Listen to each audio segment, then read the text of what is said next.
గూడు కాదు పదిలంగా అల్లుకున్న పొదరిల్లు మాది పొదరిల్లు మాది.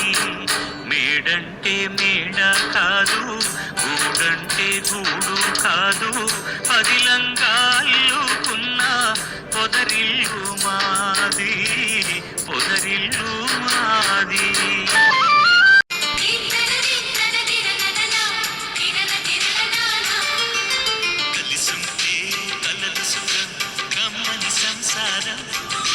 అవుతుంటే కలలు నిజం ప్రేమకు పేరంటం గుమ్మడి పువ్వుల నవ్వులతో గుమ్ము ఎదురు చూసే కుంకుమ పువ్వుల మిలమిలతో ఇంద్రధనుసు విరిసే వస్తారా మా ఇంటికి ప్రతిరోజు సంక్రాంతికి గుమ్మడి పువ్వుల నవ్వులతో గుమ్ము ఎదురు చూసే కుంకుమ పువ్వుల మిలమిలతో ఇంద్రధనుసు విరిసే.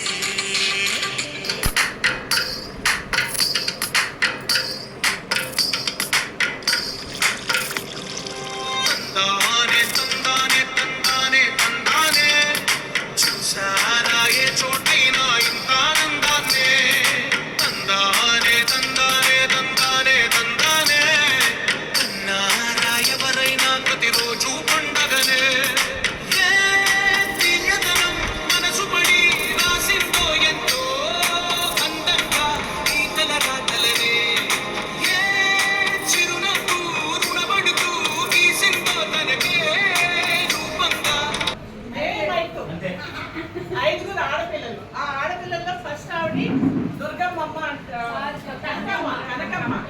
ఆవిడకి పిల్లలు లేదు. సెకండ్ ఆవిడ వచ్చి సీతారత్నం. సీతారత్నం కాదు వాళ్ళ పెద్దమ్మ కూతురు కాదు అద్దకి హేమలత. సీతారత్నం గారి కూతురు హేమలత. వాళ్ళ తర్వాత సెకండ్ సిస్టర్ అందరికీ నమస్కారం. నేను మా పాతమ్మ గారి కూతుర్ని. నేను మేడకి నా చిన్నది నాకు ఇప్పుడు 50 మేడకి వస్తూనే ఉన్నాం. మేడకొకసారి మా అమ్మ మాది విజయవాడే. మా అమ్మ నెలకొకసారి మేడకి వెళ్తాం, మా తాతగారికి వెళ్తాం, తీసుకొస్తూనే ఉంటది. మేడ అనేది మా జీవితంలో ఒక పార్ట్ మర్చిపోలేము ఎప్పటికీ. ఈ మేడలో ఉన్న అక్కలు, ఈ నలుగురు అక్కలు మాకు బాగా క్లోజ్. ముఖ్యంగా దుర్గక్క, రామక్క, రాజక్క, ఉమ్మక్క వీళ్ళు నలుగురు మమ్మల్ని అసలు సొంత చెల్లిలానే చూస్తున్నారు. నేను అసలు వేరే పిల్లి కూతురు అన్న కాన్సెప్ట్ మా ఎవరికి లేదు ఇక్కడ. అసలు రిలేషన్స్ ఎవరికి మేము అందరూ ఒక ఫ్యామిలీ లాగానే ఉన్నాం. ఒక తల్లి కడుపుకుంటే బిడ్డలాగా పెరిగాము. మా పెద్దమ్మ నాకు ఎంతో చేసింది. మా పెద్దమ్మ లేని పెద్దమ్మ ఇప్పుడు మన పెద్ద లేదు. నా పెళ్లి చేసింది, నాకు అడ్డది వాయిదా తెచ్చింది. మా ఇంట్లో ప్రతి ఫంక్షన్కి మా పెద్దమ్మ లేకుండా మా మెచ్చి ఫంక్షన్స్ ఓడి ఫంక్షన్ అన్ని పెద్దమ్మ లేకుండా జరగలేదు. ఏ ఫంక్షన్ జరగదు ఈ ఫ్యామిలీ లేకుండా. ఈ ఫ్యామిలీ మాకు ఎప్పటికీ మాత్రమే ఉంటుంది. మేము వదలం. మా లాస్ట్ వరకు మా ఇంట్లో ప్రతి ఫంక్షన్ ఫ్యామిలీ వస్తుంటే ఉండదు. ఈ మేడ పడేసిన మళ్ళీ మేడ కట్టే కూడా వస్తాం.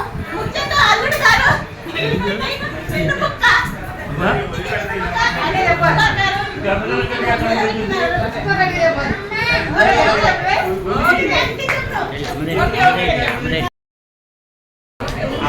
ఒక్క సంతానమే 350 మంది కుటుంబం ఉన్నాయి.